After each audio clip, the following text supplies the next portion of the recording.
What if I told you the women who changed the world, glowed in the dark, slept beside radioactive vials, and accidentally helped invent both cancer treatments and glow-in-the-dark toys? Sounds like a Marvel origin story, right? No, this actually happened. This is the story of Marie Curie, the most dangerously brilliant scientist in history. Today, we explore a tale of glowing rocks, radioactive romance, and Nobel Prizes, all wrapped in one very unstable package. She was the first woman to win a Nobel Prize, the first person to win two, and she did it while working in a dusty shed full of toxic glowing substances with no gloves, no mask, and absolutely no chill. But before we get to the part where she casually keeps radium in her desk like breath mints, let's rewind to where it all began. Marie was born in 1867 in Poland. She was not exactly set up for success. Poland was under Russian rule, girls were not allowed in universities, and the idea of women doing physics was treated like science fiction. So what did she do? She packed her bags, moved to Paris, and enrolled in Sorbonne, where she crushed physics exams so hard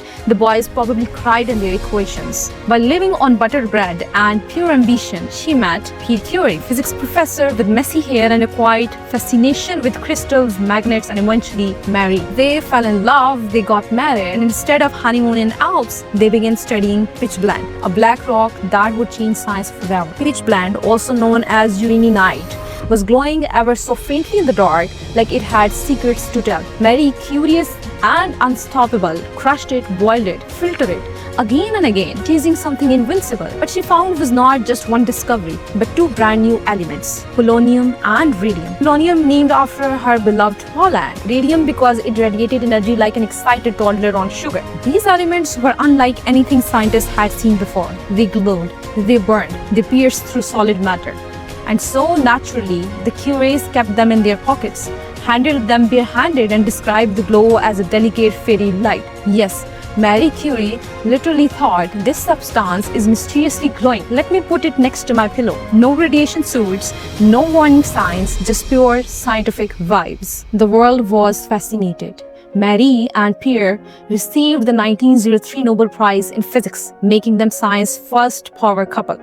Meanwhile, radium was marked as a miracle product. It made its way into chocolate, toothpaste, cosmetics, and even water bottles. People were out there sipping radiation like it was a wellness trend. Sadly, Pierre died just a few years later in a tragic street accident. But Marie, she did not stop. She stepped back into the lab, heartbroken but determined, and went on to win another Nobel, this time in chemistry. She was not just breaking glass ceilings, she was breaking atomic boundaries. Marie's notebooks are still radioactive today. They are kept in lead-lined boxes and can't be handled without protective gear, because that's how hardcore her research was. Her discovery paved the way for X-rays, cancer treatments, nuclear energy, an entire field of science we rely on today. But the cost was high.